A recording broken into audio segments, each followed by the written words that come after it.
माधवपुर में सेठ धनवंत दास अपनी पत्नी मिथिला के साथ रहते थे। धनवंत दास बहुत बड़े व्यापारी थे। उनका सोने का व्यापार दूर दूर के नगरों तक फैला हुआ था। उनके घर में धन की कोई कमी नहीं थी। घर में काम करने के लिए नौकर चाकर भी लगे थे। वैसे तो धनवंत दास हर प्रकार से सुखी थे, लेकिन दुर्भाग्यवश उनके कोई संतान नहीं थी। सेठ धनवंत दास की एक आदत थी कि वो जब भी किसी से मिलते थे तो वो हर व्यक्ति में किसी चीज की तलाश किया करते थे, पर कोई भी ये समझ नहीं पाता था कि उन्हें हर व्यक्ति में किस चीज की तलाश रहती थी। धनवंत दास की पत्नी मिथिला भी उनकी इस तलाश के बारे में कुछ नहीं जानती थी। एक दिन मिथिला ने धनवंत दास से पूछ ही लिया, हर इंसान में आप कौन सी खूबी ढूंढते रहते हैं?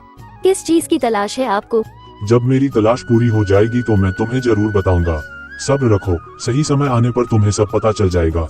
सेठ धनवंत दास के घर पर सरिता झाड़ू पोछा और बर्तन धोने का काम करती थी। सरिता भी उसी गांव में रहती थी। सरिता का पति बिरजू एक किसान था। घर खर्च में पति का हाथ बटाने के लिए सरिता कई सालों से सेठ के घर पर काम करती थी। इतने सालों में भी सरिता ने कभी भी सेठ धनवंत दास और मिथिला को शिकायत का कोई मौका नहीं दिया था। सरिता की एक बेटी थी लाली। सरिता के काम पर जाने के बाद लाली ही अपने घर का ध्यान रखती थी। एक दिन जब सरिता काम पर जाने के लिए घर से निकल रही थी, तब लाली ने कहा, माँ, आज मैं भी तुम्हारे साथ चलूंगी। मुझे सेठ जी का बड़ा घर देखना है। अरे लाली, मैं तो वहाँ काम करूँगी। वहाँ सेठानी जी के अलावा कोई और नहीं है। तुम वहाँ अकेले क्या करोगी? तुम वहाँ उब जाओगी। सेठ जी का घर रास्ते से गुजरते हुए तुमने कितनी बार देखा तो होगा ही। फिर तुम वहाँ चलकर क्या करोगी? नहीं, मुझे अंदर जाकर सेठ जी का घर देखना है। मैं उबूंगी नहीं। माँ, मैं वहाँ काम में भी तुम्हारा हाथ बटवा लूंगी। ऐसे तुम्हें भी काम से जल्दी छुट्टी मिल जाएगी और मैं सेठ जी का घर भी देख लूंगी। मैंने उनका घर अंदर से कभी नहीं देखा है। माँ, तुम मना मत करो, मुझे भी साथ ले चलो ना।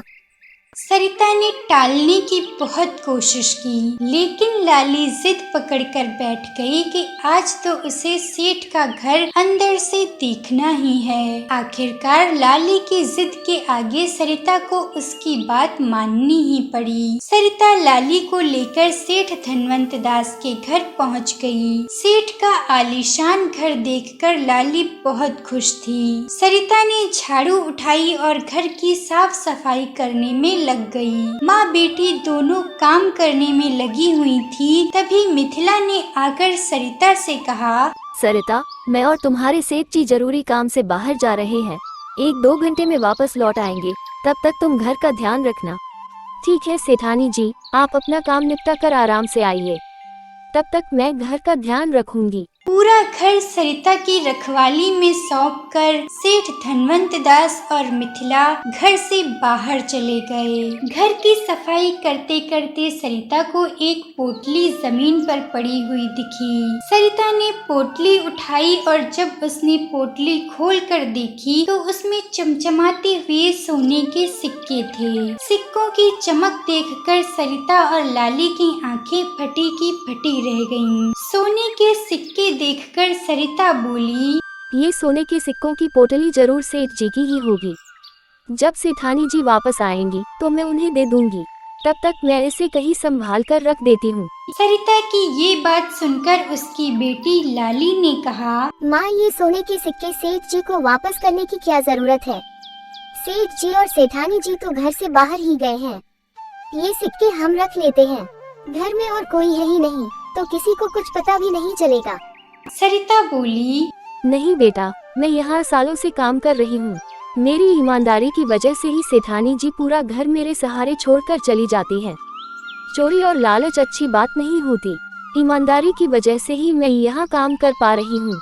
लेकिन माँ, इतने सारे सोने के सिक्कों से हमारी गरीबी दूर हो जाएगी।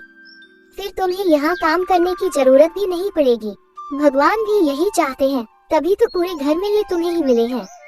अच्छा माँ, सारे नहीं तो 1-2 सिक्के तो हम रख ही सकते हैं। 1-2 सिक्कों में सेठ जी के घर में कमी थोड़ी आ जाएगी।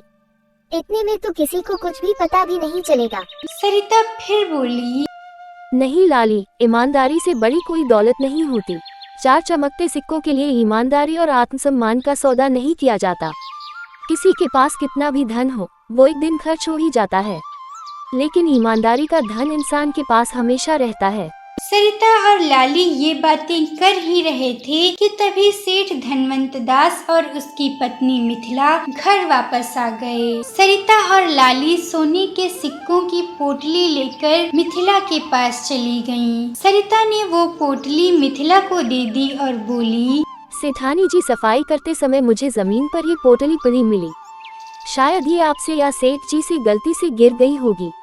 ये लीजिए। मिथिला सिक्कों की पोटली देखकर बहुत खुश हुई। तभी वहाँ धनवंत दास आई। मिथिला वो पोटली अपने पति को देते हुए बोली, ये लो जी, आप इस पोटली को कब से ढूंढ रहे थे और सोच रहे थे कि ये आपसे कहीं रास्ते में गिर गई, लेकिन ये कहीं बाहर नहीं, घर में ही थी।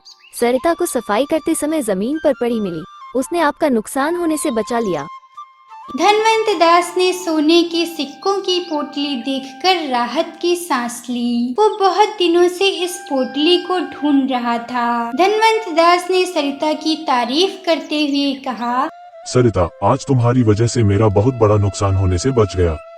आज के समय में तुम्हारे जैसा ईमानदार इंसान मिलना बहुत मुश्किल है। कोई और होता तो लालच में आकर ये सोने के सिक्के अपने पास रख लेता और हमें भनक भी नहीं लगने देता, लेकिन तुमने ऐसा नहीं किया। मैं तुम्हारी ईमानदारी से बहुत खुश हूँ। मैं तुम्हें तुम्हारी ईमानदारी का इनाम जरूर दूंगा। ये कहकर धनवंत दास ने पोटली से निकालकर सोने का एक सिक्का सरिता की तरफ बढ़ाया, लेकिन सरिता ने वो सिक्का लेने से साफ मना कर दिया और कहा, सेठ जी, मैंने इनाम के लालच में ये नहीं किया। मुझे ज्यादा पाने का लालच नहीं है।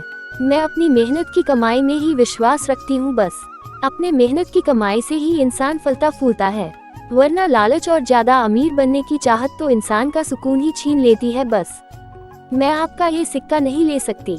सेठ के बहुत कहने पर भी सरिता ने वो इनाम लेने से मना कर दिया। तभी सरिता की बेटी लाली बीच में बोली, सेठ जी, माँ ने तो सोने के 2 सिक्के मुझे पहले ही दे दिए थे।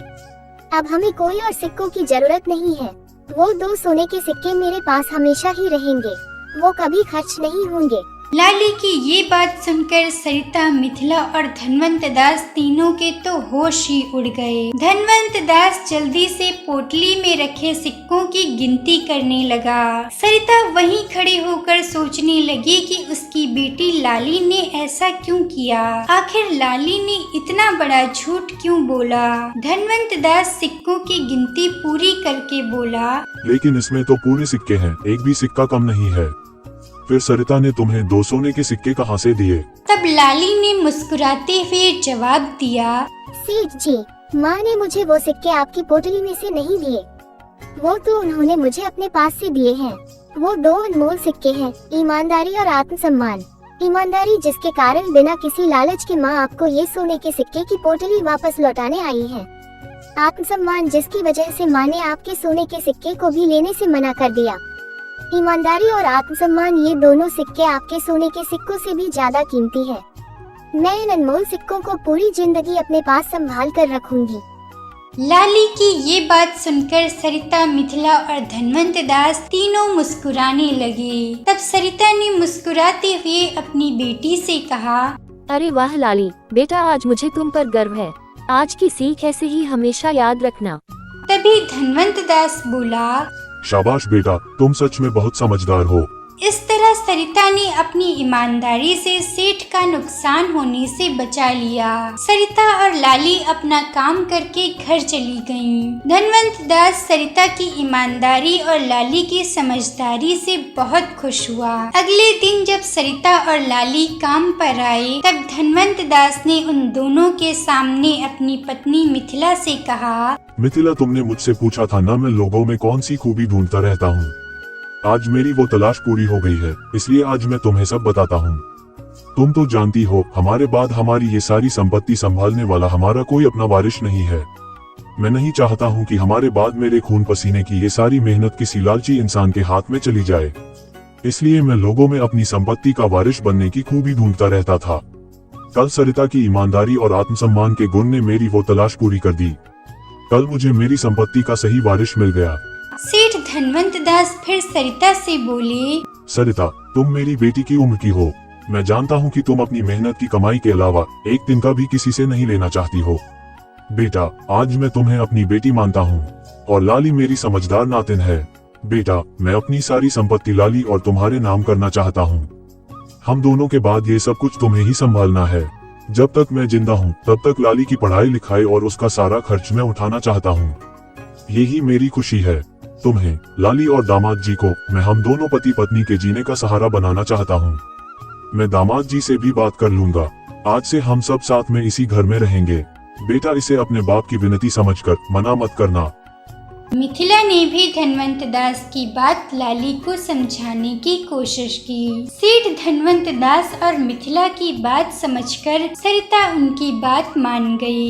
इस तरह सरिता को उसकी ईमानदारी का फल मिल गया। उसकी ईमानदारी के कारण ही उसकी बेटी लाली का भविष्य संवर गया। इसी तरह की और रोचक कहानियाँ देखने के लिए वीडियो को लाइक और चैनल को सब्सक्राइब करना ना भूलें।